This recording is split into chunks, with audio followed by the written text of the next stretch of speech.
श्री स्वामी समर्थ. नमस्कार मित्रांनो, माझ्या यूट्यूब चॅनलवरती तुमचं मनापासून खूप खूप स्वागत आहे. आणि स्वामींचा कृपा आशीर्वाद प्राप्त करून घेण्यासाठी कमेंट बॉक्समध्ये श्री स्वामी समर्थ लिहा. आणि व्हिडिओ कुठेही स्किप न करता शेवटपर्यंत पूर्ण बघा. आणि आजच्या या नवीन व्हिडिओला सुरुवात करूया.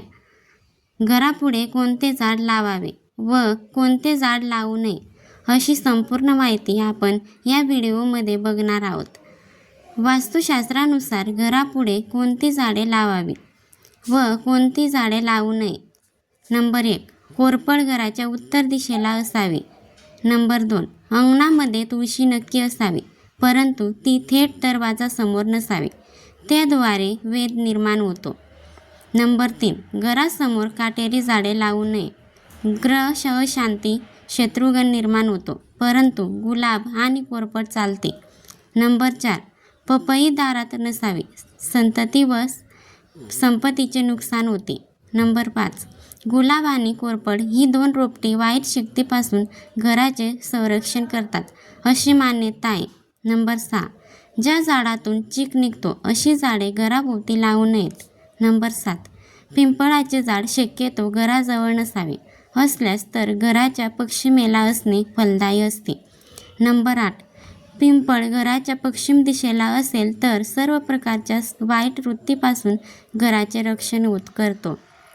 नंबर 9, ज्यांना मूलबाळ होत नाही त्यांनी अश्वत्थ प्रतीक्षा म्हणजेच पिंपळाच्या झाडाला प्रदक्षिणा घालावेत.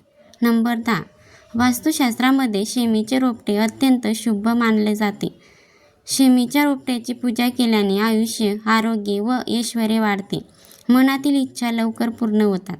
नंबर 11, घराचे आग्नेय दिशेस लाल फुल झाड येणारे झाड लावू नयेत, त्याने अनेक त्रास वाढतात. नंबर 12, घराभोवती काटेरी कुंपण असू नये. नंबर 13, घराची बाग उत्तरेस किंवा पूर्वेस असावी. नंबर 14, पाण्याचे कारंजे ईशान्य, पूर्व किंवा उत्तरेस असावे.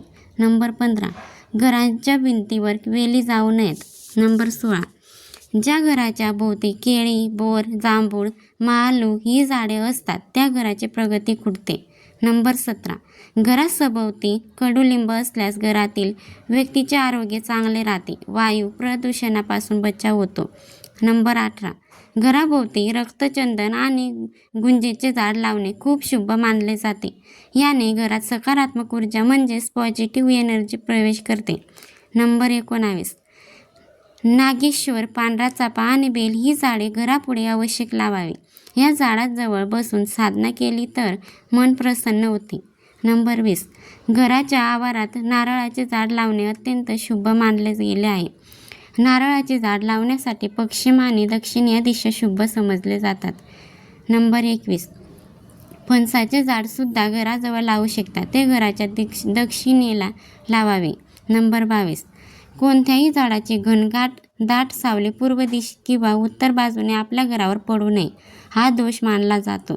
नंबर 23, घराभोवती लावण्यासाठी पुढील झाडे शुभ असतात: नारळ, बेल, हिरडा, देवदार, पळस, चंदन, अशोक, पुनाग, नागलता इत्यादी.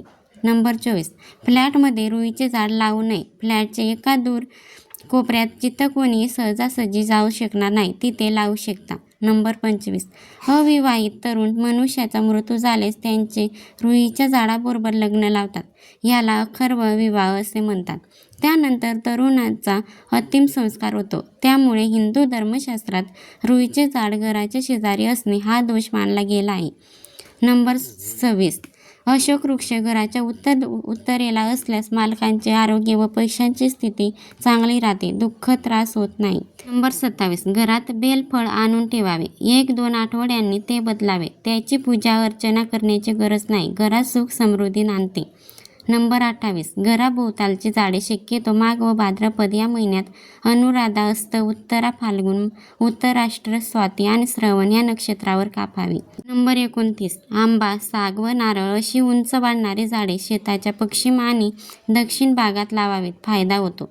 नंबर 30, औदुंबर, वड, पिंपळाच्या वृक्षाचे मुळे जमिनीला समांतर वाढून स्वतःच्या आकाराचे 100 पट खोल जाऊन पुष्कळ मूळ संग्रह करतात, म्हणून ह्या वृक्षाच्या शेजारी विहीर खणावी.